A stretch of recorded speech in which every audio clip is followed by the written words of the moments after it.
chapter 1, number 21. This got confusing, and this is more confusing than they would give you on the real test, I'm convinced. Having read real tests for 4 years, I suspect that this was made up by some teachers. What they didn't show in the answers is the full equation.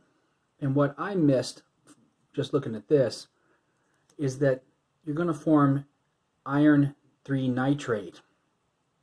Otherwise, it doesn't really balance, and I went around and around trying to balance out stuff until I just cheated and looked at Google.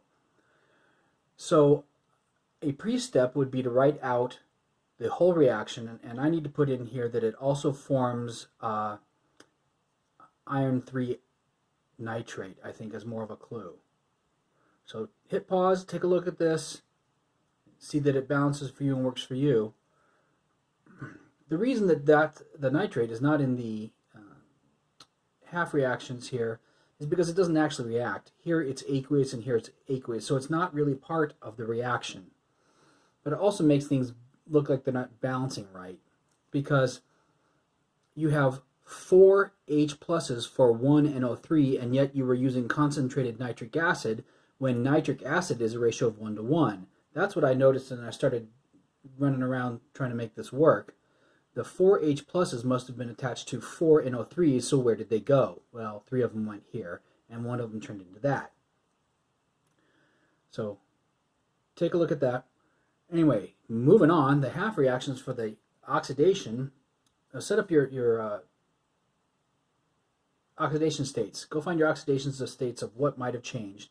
And it's really probably not the H or the O. It's going to be the N and the F. So go do that.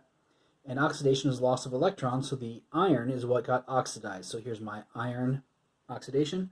If it went from 0 to positive 3, it lost 3 electrons, and we're going to write in the 3 electrons, and boy, did they want that. Where did they go? Well, they went into here. How do you know? Well, this went from +5 to +2, so they went in and got captured by the N's, not just everyone, only the ones that converted from NO3 to NO1. What's the overall reaction? Slap all this together, and it combines to be the whole thing. Remember that water is part of the net ionic reaction or equation because it forms a liquid, which does count as a chemical change. Okay, volume, I'm going to want liters or milliliters. What do I know? What do I want? Nitric acid. What do I know? I have this much iron. I have this much iron. That must be divided by this, so many moles. This reacts with the acid in a 4 to 1 ratio. And then I can take this molarity, flip it, so that the moles cancel out and gives me liters.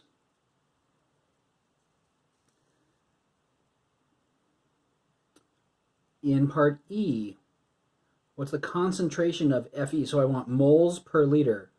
Well, they told me it was in this many liters. Really all I need is the moles, which you could sort of steal back out of here. Notice it's the same math.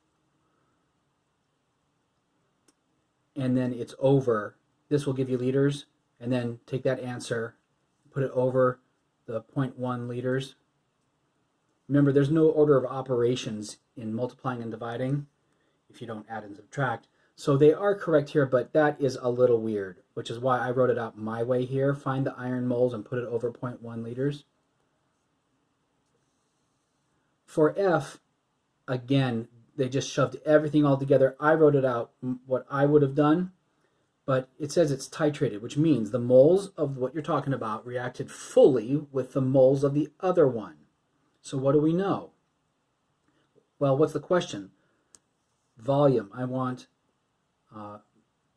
liters or milliliters of this. It doesn't actually say in milliliters, so I don't know why they went to the trouble. It just says what volume. So you could give them a liters answer. Anyway, what do we know? It was a 10 milliliter sample of the solution made in part E. That was the solution made in part E. Also, I will note that they have said very explicitly at the NIMSY trainings that the graders are trying to be very fair, and if you happen to get the wrong answer here but use it correctly here, you don't get the point for this one, but they will do the math and take the time and see if you used it correctly here, and give you the point if you did this step wrong or correctly, even if that number is wrong. So what do I want? I want to compare this to that, this to, yeah, this, right? Oh, also, where did this come from? It came from K2SO3. So this is the net ionic. So to jump between chemicals, I need moles. So I'll find moles of iron. And what do I know? I have this many liters and this molarity. And this makes it liters. I wouldn't have done it like that. I would have done this. Let's just pay attention to mine. Liters times molarity cancels out liters, gives you moles of ion. They react in a 3-to-2 ratio. So from here to there, you multiply by 1.5. And if you take that answer of moles and put it over the to flip your molarity so that the moles cancels out, you get liters. And then I guess you could give yourself milliliters if you want.